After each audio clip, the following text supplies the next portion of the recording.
Welcome to Press Play, the Street Cred podcast with Elena Krasnow, yours truly, and Jimmy Moak from Street Cred PR. In this podcast, Jimmy and I will welcome industry leaders, journalists, influencers, and friends of the firm to shed some light on who they are and the various twists and turns that led them to where they are today. We're grateful to have you listening in, and we hope you enjoy the show.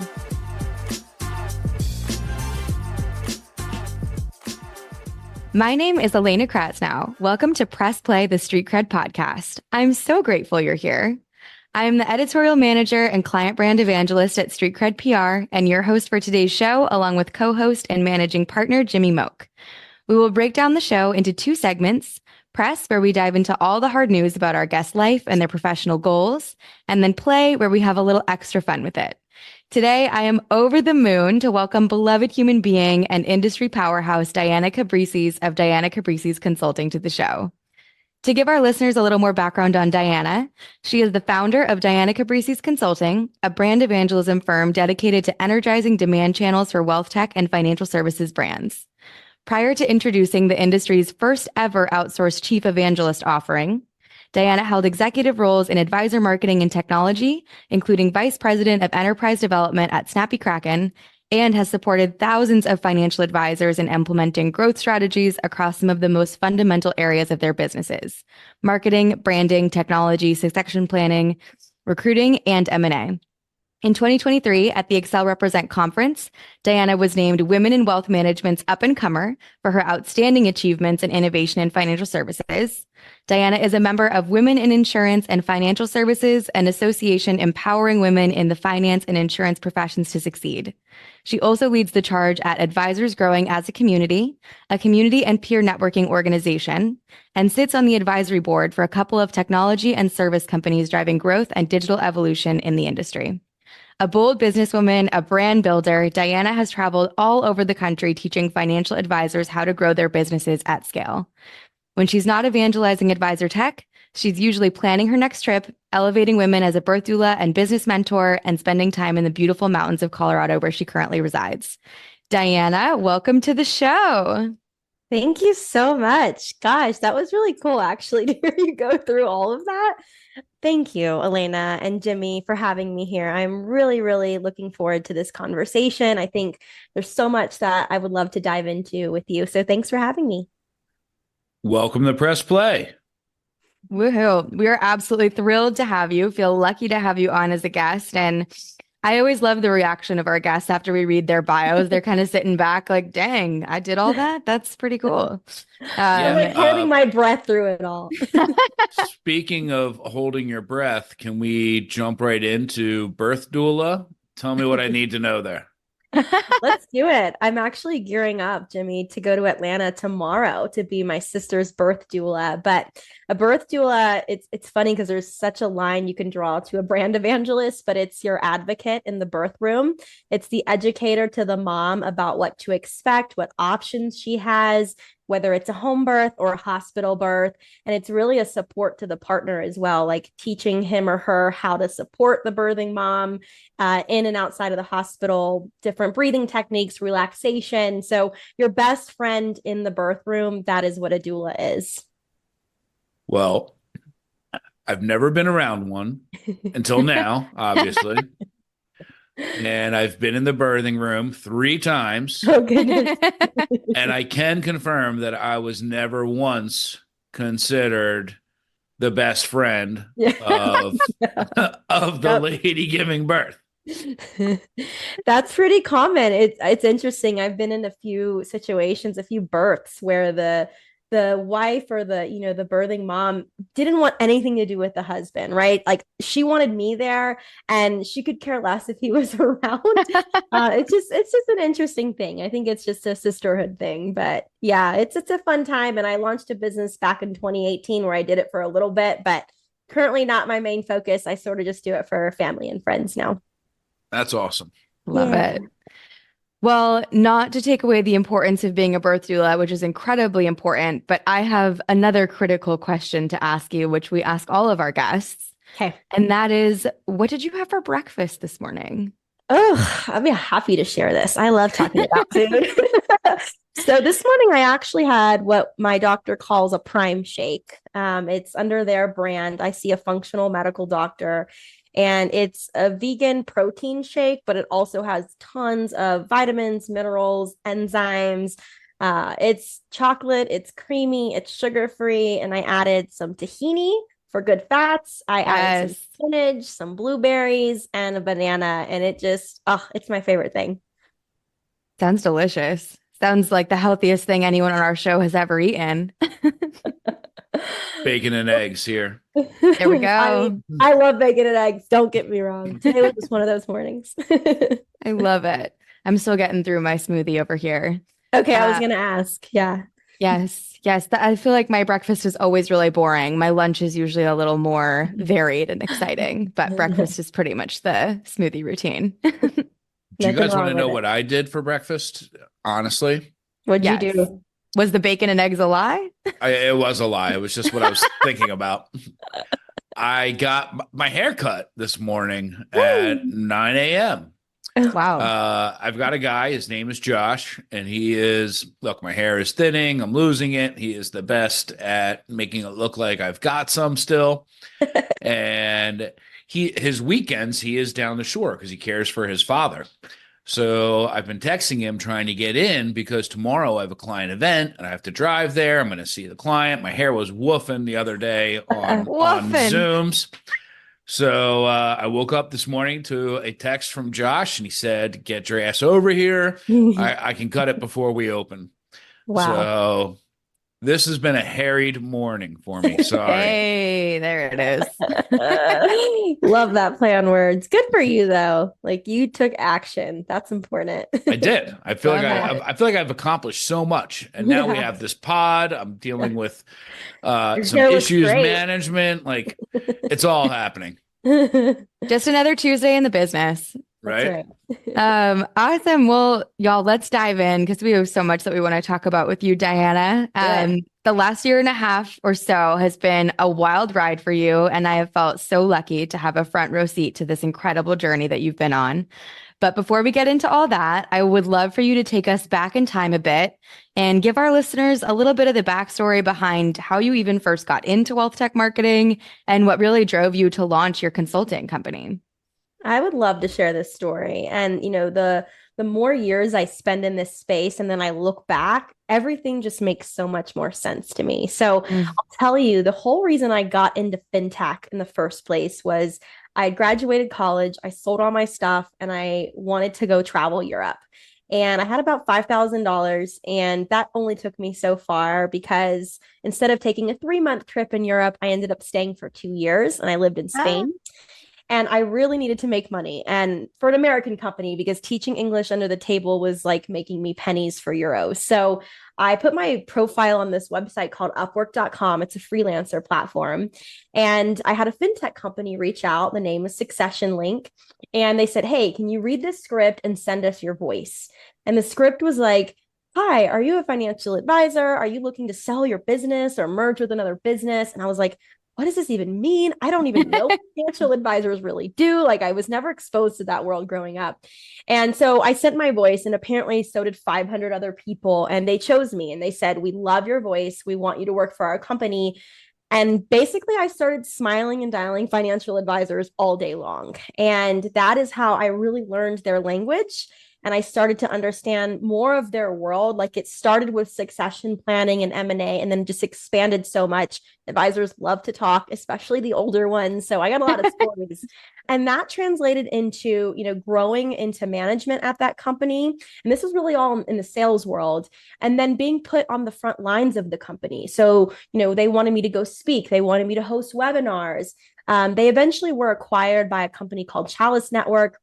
And from there, I was also put into a management role in sales and business development, where I was not only pitching one product, I now had to learn so many different fintech products because we were a marketplace and you joined us to get discounts across all the best tech. And in order to sell that, you had to know what the best tech did and what value it brought.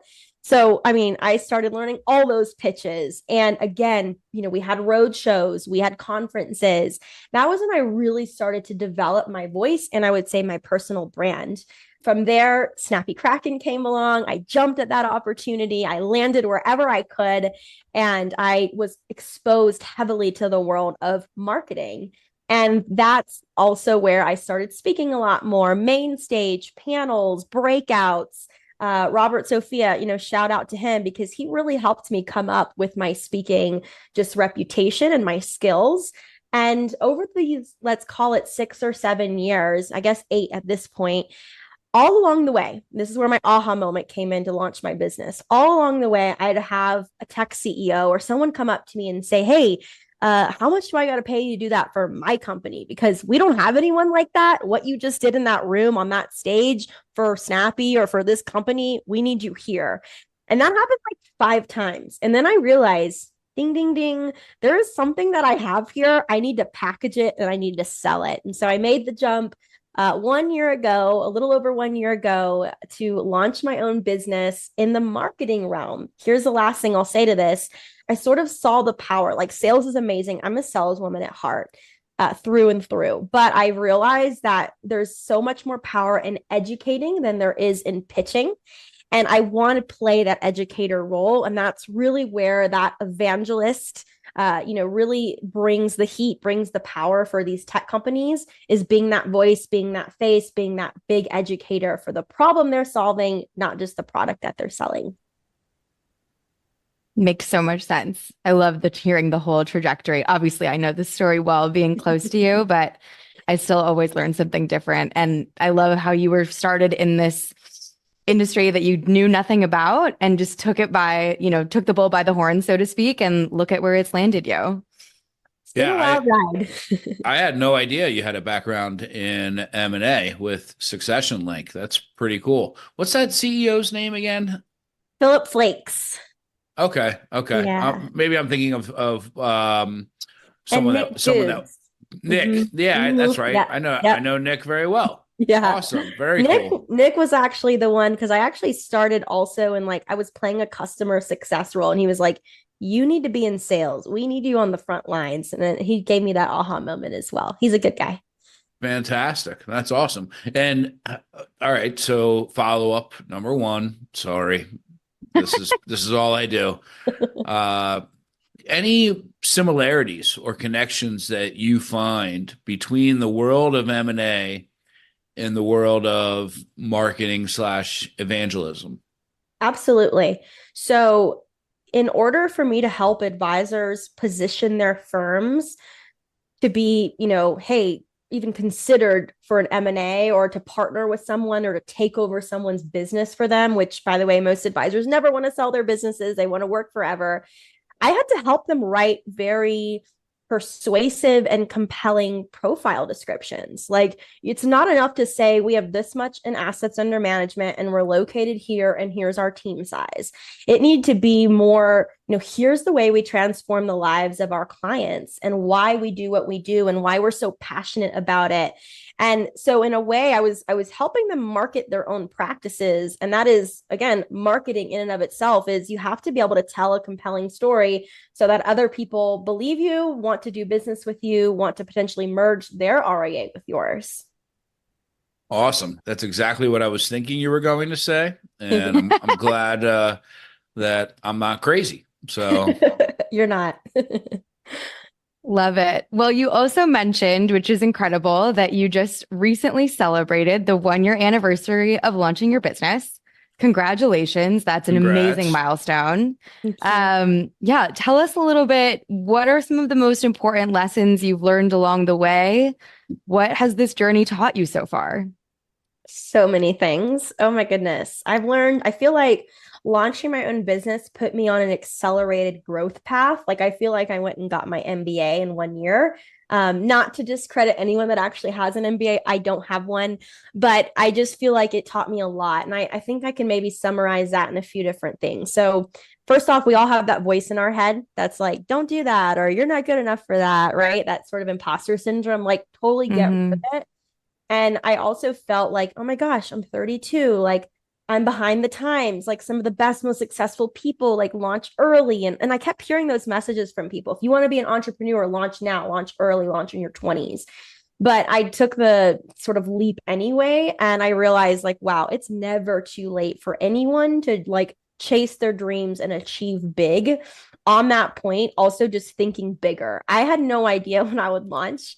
I would land in industry publications. I would get my first client within 2 days committed. Like I would land a keynote gig this year. I didn't think any of that. I kept thinking really small. Like, hey, as long as I get one client, I'm happy. And, it's enough to like break even in my business. And now I, am making more money than I ever have before. And I want women to hear this because I feel like we're more sensitive to these big accomplishments and big numbers. Our male counterparts, they talk about this stuff. They talk big numbers together in a room. And like, we don't do that as much. So think bigger. You never know that you might even create a movement for yourself, for the industry. And then on that note, just don't undervalue yourself. I think that's another hard lesson I've learned this year is I have asked for a price too low more than once. And the response on the other side has been, oh yeah, we can totally do that. And you don't want that response. You want them to say, well, let me take this back. I'll get back to you tomorrow. You can always negotiate down. It's harder to negotiate up. So not undervaluing yourself. And there's a million other lessons I could share, but these are some of the top ones that come to mind. Absolutely. Well, I would just say this. You did it at the right time for you. And I don't think it was late at all. It took me until I was 45 to make the entrepreneurial leap. And to his credit, Jason had already launched Street Cred. So it was a heck of a lot easier for me to do what I did than the path that you took. But in defense of the boys talking big numbers line, I will say this. Jason and myself and Emma and Elena, I was just thinking, why haven't we had Emma on as a guest yet? Like, she doesn't want to be on the show. Oh my God. All right, I'm going to talk her into it. Look, Emma is like the steward, the beacon that keeps Jason and I on task oftentimes, and I don't need to tell Elena how great she is with her day job. But if you look hard enough, you will find that there are those, and I know that you are now one of them also, Diana, that are putting their name on the line in terms of building something successful that you could be proud of. So kudos to you for making that. Again, I think you did it just at the right time. Absolutely. Thanks, Jamie. But I do really appreciate the transparency that you bring to all these different elements of your story, Diana, because I think culturally it's so true that women in general tend to not share what our salaries are, what our speaker fee might be. And whereas it's more habitualized for men in our industry to share those numbers so they can, understand what the bar is and then go past it or to it. So I think that transparency is really important. And I think for women listening into this show, this is very inspiring. And these lessons are super important for us to hear and really resonate with me too. Yeah, I agree. And I'll add one other thing to this point. I was at a women's mastermind a few weekends ago, and we all had to go around the room and pitch our businesses, what problems or challenges we're having. And we started, and I sort of stopped everyone in their tracks. And I said, we all need to talk about how much money we're making. And for a moment, all of us kind of froze up. And then I was like, if we don't do this, we don't know what's actually possible. There are women in that room making triple what I'm making today. And I'm like, oh my gosh, if they can do it, then I can. So it is that sort of inspirational and setting the bar. So I agree, Elena. And thank you, Jimmy, too. Hey, absolutely. History favors the bold. That's right. So you touched on this a little bit, like when you were talking about how, you should always dream bigger. You never know, you might start a movement.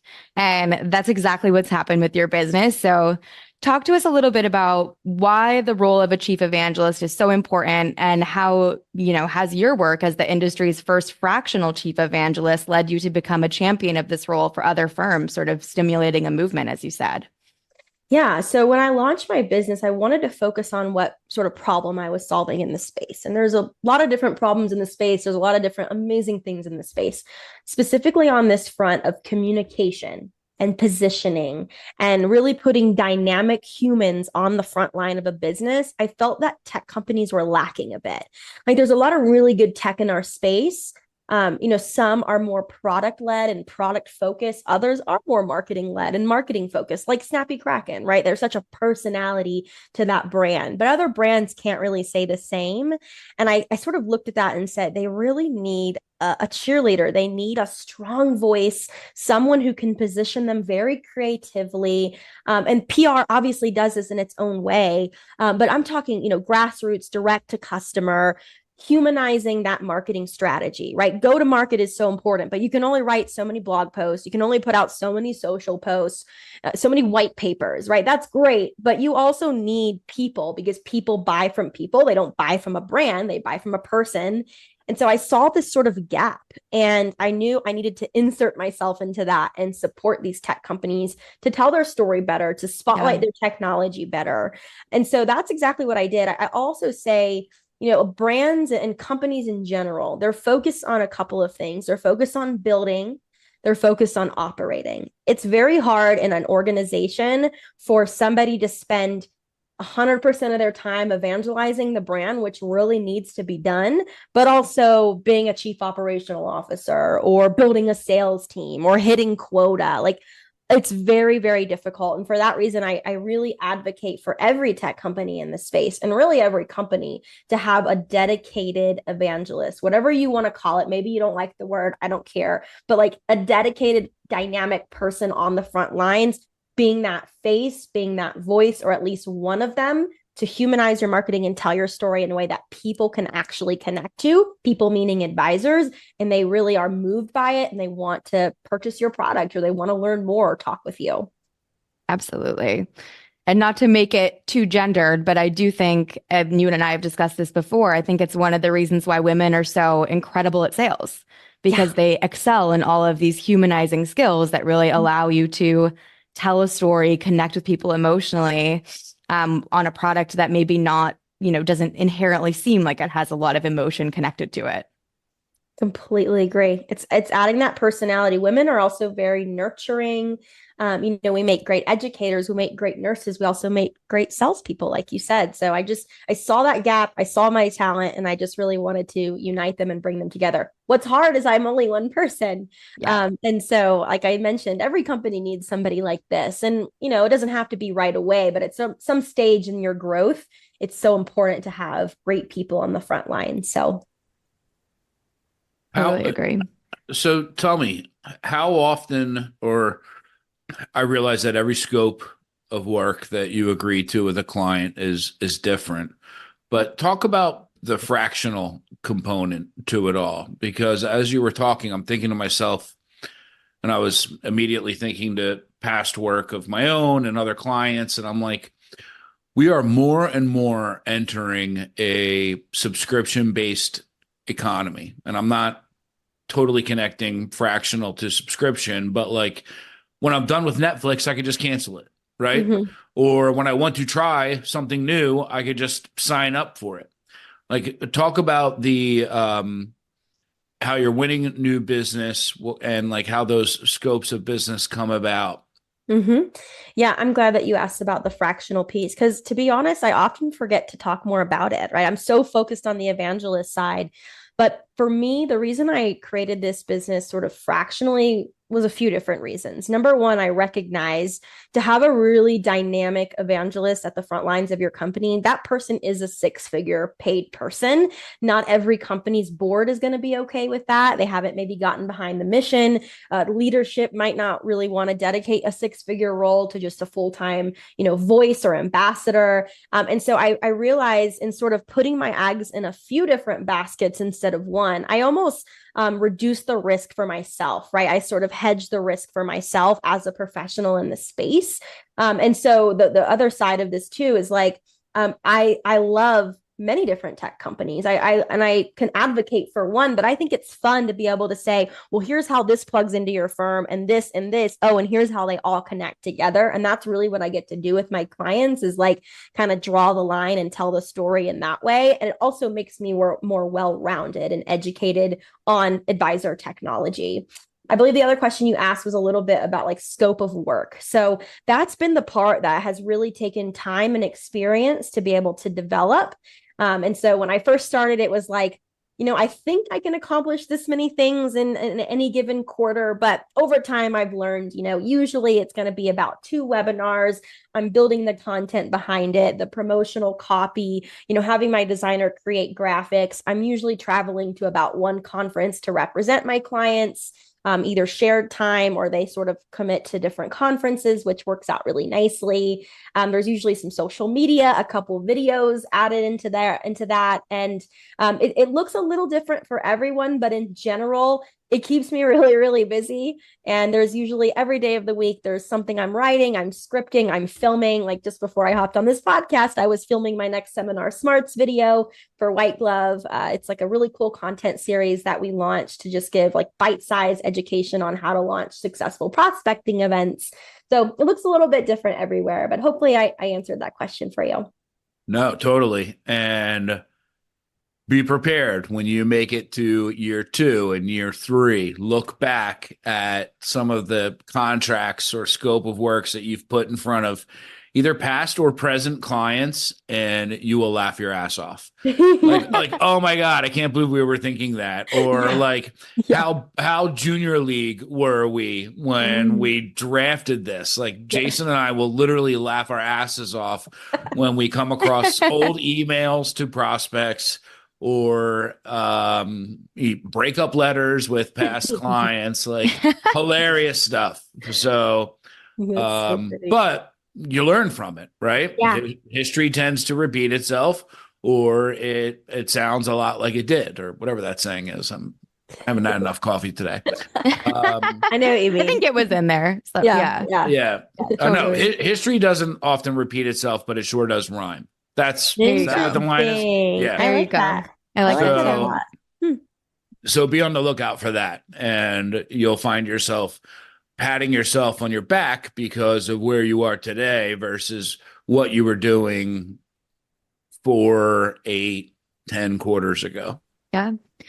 I think that's also one of the most important things about being an entrepreneur is just having that fearlessness so that you can look back and see how fearless you were. And yeah, maybe you made some mistakes or, use some verbiage that you wouldn't use today, but also feeling really proud that you were willing to put yourself out there and to put yourself on the line for something that you really believed would work. And it's working. I think that's amazing. Amen. Agreed. Okay, let's bring this conversation a little bit around to public relations, which, as you know, is what Jimmy and I do for a living. From your experience, what does a strong partnership between PR and brand evangelism look like? And how do those different spheres of marketing really work to support one another? Yeah, so there's so much overlap, and there's also this like beautiful partnership between the two. And I was super excited to talk about this with you. I knew that this question would come up as you guys are the PR experts in this space. I've had actually a lot of people confuse my company with PR. They're like, well, what PR can you do for us? And so there's been a lot of educating on my part. And I feel like my own explanation of this sort of shifts along the way because I'm still learning, right? But I obviously see your role in PR, your crucial role in PR as those more formal media relationships, right? Crisis communication, crafting that official brand narrative. And then I sort of compare that to what the evangelist does. And I see the evangelist as sort of fostering like organic grassroots support, like yes, there's media that I'm creating. It's not necessarily relationships with the official media. I'm sort of creating my own medium of communication that's more personal, relatable, and just that enthusiastic endorsement that's happening directly to the customer. Right. I also feel that evangelists, because we are so connected to the customer and the prospect, we have our ears to the ground, right? We have a pulse on how customers, in this case, financial advisors, are perceiving the brand, what they're saying about it, what stories they're telling around it, how they're using it. And I think that, that messaging needs to go right over to the PR team where they're going to, again, like blast that out through these more formal media channels. For example, like with my clients, I take hours, and I listen to customer calls, sales calls, customer success calls, listen to the feedback. I go online on Reddit and other forums, and I look to see what advisors have been saying about the tool and how they use it and get creative with it. And then I sort of create this thought leadership around that for my clients. And instead of me just blasting that out through a webinar, like a demand gen webinar, or through social media, I'm also pushing that over to whoever does PR with my clients so that they can help us land media interviews and get our messaging out through those official media channels. I do sometimes land media interviews directly for my clients just because my reputation is growing, but I think we're a perfect match. And in a perfect world, all the tech companies would have the PR and the marketing and the evangelism working beautifully together. I think we're just an awesome complement to one another. I totally agree. I think the way that you explain that is so eloquent. Like I said, I've had it asked a lot. Yeah. Well, and I can see why, because there is an evangelism component of PR, but it manifests in a very different way than the work that you do. Right. Yeah. And like, I don't envy you guys by any means, because what you do is hard work. And when I have had clients ask me to do some PR work, I'm like, I need 10 coffees right now. And like, you're edge, and you're like, who's emailing me right now? Did this reporter get back? And I'm like, I don't know that I could do this for a living. It's really hard. But that's why I say, like, we just make a great team. Yep. There's definitely a controlled chaos element to the PR work world. What are you going to say, Jimmy? I was just going to add, and sometimes the evangelism that we do from this post is often unseen or unheard or unread about, because it could be engaging with reporters who are looking to do something that might not paint a client in the best light, or and then there's that noise that's just out there in the industry where we work in a PR is funny because there are so many different constituents that a client might have, and oftentimes they're all worried about their own street cred, so to speak. And like you, positioning and protecting the client's brand ultimately becomes job number one. And then everything else after that usually seems to fall into place. Yeah, totally. Perfectly said. Well, this has been an amazing mini masterclass on brand evangelism and all things Diana Cabrices Consulting. I'm so proud of what you've built. It's really just incredible, Diana. But I also want to get into our play segment and talk a little bit about your personal life outside of work. So for our first question, if you weren't the brand evangelism queen of financial services, what would you be doing? That is a great question.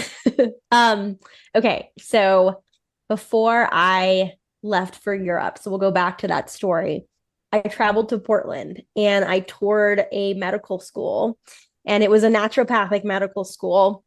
And I spent like a few years writing a health blog, and I launched a nutrition consulting business in college. I would literally worked at an apartment complex, leasing apartments. After work, I'd go up to these apartments because I landed residents as clients, and I'd do like nutrition consulting, and we'd make green juice. All to say, I have a big passion for health and wellness. I don't know exactly where I would point that to. Maybe I would have become a functional medical doctor. Maybe I would have a wellness center. That's always been like a big dream of mine, is to have this like incredible wellness center where you can sauna and massage and green juice and all of the things and meditate and all those great things for your health. So I think I would definitely be doing something in that space. And not to say I never won't, but right now I do love what I'm doing here. I love it. And they all kind of fall under the same beautiful umbrella of advocacy and education. Yes. And I know you've been on an incredible journey with your health knowledge as well, just as much as your knowledge of this space. You're always the first person that I call if I have a question about anything in that sphere of life. My friends always called me Dr. D. Call me whenever you want. Hey, I love it. Cool. What do you do for fun?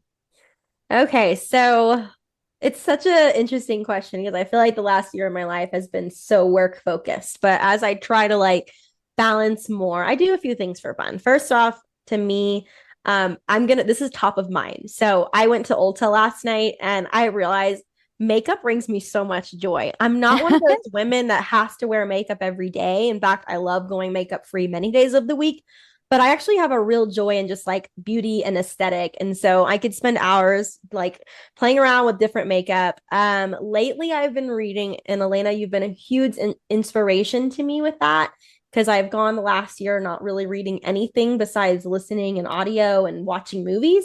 But reading has become a quick obsession. I'm reading in the morning, I'm reading at night. I'm like 3 books in this year, and I love, love, love it.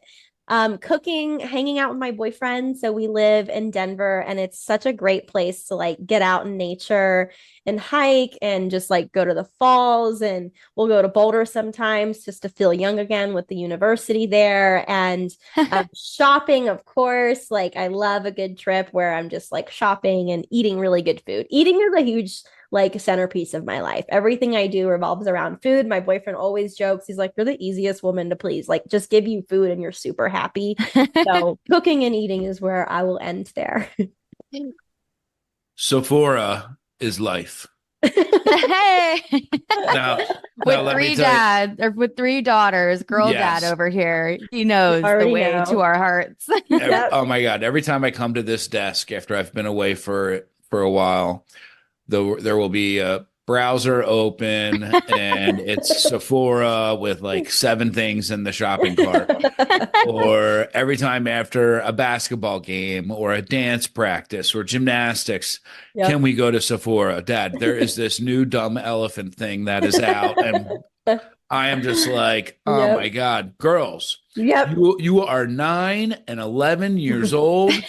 You do not need makeup. You do not need skin treatments. I mean, your skin is never going to look better than it is right now. Like, Right. what the hell are you doing? I do But- remember, Jimmy, you mentioning in Slack once that a morning crisis of a daughter wearing mascara who was Oh, far God. too young in your opinion for such Yeah, thing. I sent her upstairs. I told her Yep. to take Good. that off. She was going to Good. school, 4th grade with mascara on. Are you kidding me? Oh my God. Yeah, no, like put the strong arm up, Jimmy, because I remember fighting my mom on it. I think I was in 5th grade and she's like, you're not wearing makeup. No, you're not. And I think 7th grade, she finally let me start wearing makeup. I think that was about the same age for me too. Yeah. But book club, bookworms for life. God. Love that you are getting back into reading. Mhm. Such a great, I don't know, just a great escape and a great way to activate your brain and learn new words and Yep. learn different things that you can speak to. I find all the time that I'm in conversation and suddenly something pops into my head from a book that I'm reading. And then I have this beautiful connective piece of knowledge that I never would have Yep. had I not had my head in a book. Makes you so much smarter. It does. Yes. Mhm. Yes. Love it. And also so funny that what you were saying about how Tyler's like, you're the easiest girlfriend, the easiest person to please with just take you out for a good meal and you're good to go. A friend of mine was saying to me recently, like we're lucky to live on this planet where food is such an enjoyable part of our lives. Like we could live on an alien planet and food could be just like injecting ourselves with a tube of blue goo and that would be it, right? But here on this earth, we get to experience the full spectrum of culinary divinity and it is amazing. It's so amazing. We had a delicious Italian dinner last night. Oh, we were both like, that salad was the best salad we've ever. We just couldn't stop raving about it. Love it. All right. Well, our final question for you. We wrap every show with a little moment of gratitude. Would love for you to shout out someone in the industry you admire, or perhaps someone on your team, or just someone in your life. Just say something nice about someone who you think might be listening today. Oh, there's so many people I want to say nice things about. Obviously, you being the host, I want to just like say you're incredible. But I started thinking about this, and you are, by the way, you're amazing, Elena. I started thinking about like just these past few weeks and the experience I had at that mastermind that I told you about in Austin. And it was organized by a strong woman named Lindsay Lewis, who totally recommend for future podcast guests. But she works at the American College of Financial Services. She's a CFP. She had a practice at one point. And now she is, I don't know exactly what she does there, but I know she does a lot of educating and talking about financial planning for women. She organized this mastermind and I was blown away. Like she picked all of us up from the airport, had this beautiful, like big Mercedes-Benz 12-seater. She hired a personal chef.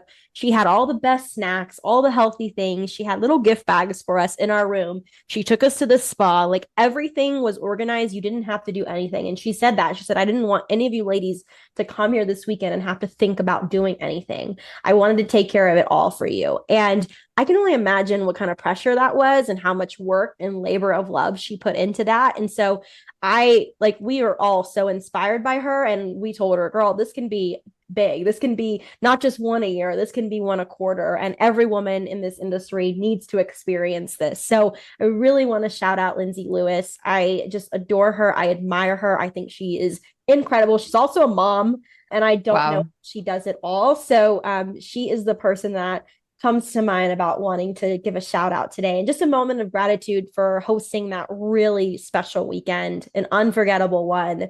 I think she's amazing. I love it. And it circles back really beautifully to one of the lessons that you were sharing too, about always dreaming bigger for yourself. And I love that you're taking that knowledge and encouraging other women to see the bigger picture with these incredible projects that they're doing and how it can really be a bigger business and have a bigger impact, not just on their own lives, but the lives of other women and people in our space too. Totally agree. Jimmy, pondering something? Was the meeting with Lindsay, was it here in Philadelphia? It was in Austin, Texas. Oh, okay. Very cool. It was cold. My first time there. And it was a cool spot. It was I said very cool. Like cool. Like cool. Well, it was also freezing, if I remember correctly. Well. So you're still shivering from being there. Oh my God, it was bone chilling cold. It was colder than Denver. I was like, what is this? It's a different cold. I had asked if it was here in Philadelphia because I know the American College is based in the suburbs of Philly. So that's why I was bringing that up. Sorry. There you go. Makes sense. But Austin, I hear great things about, and I definitely want to go check it out. Why was it cold? This was just recently? Abnormally cold, apparently, according to the other women that live there. It just was a weird weekend. But yet we were outside taking walks every day for like an hour, and we just, the happiness, like, you didn't really think about it too much, but yeah. Awesome. Love that. Well, cheers to powerful women coming together. Thank you, Lindsay Lewis. Love the shout out. And thank you so much, Diana, for being on the show. I really appreciate you taking your time to share your story. And I know that so many people listening are going to benefit from this so much. Yay. Thank you for being here. Thank you for having me. This has been an awesome conversation. Love all the podcasts that you two bring to the space. Love the name of the podcast. Love everything about it. So I'm excited about this episode. Look at you evangelizing us on your way out. I love it.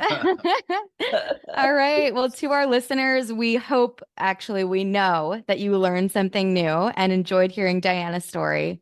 Thank you so much for being on the show again. And to everyone who listened in today, be sure to write us via email at pressplay@streetcredpr.com to tell us what you think, ask us any questions, suggest any guests, or even just to tell us what you had for breakfast this morning. Thanks again for tuning in, and we can't wait to introduce you to our next guest. Bye.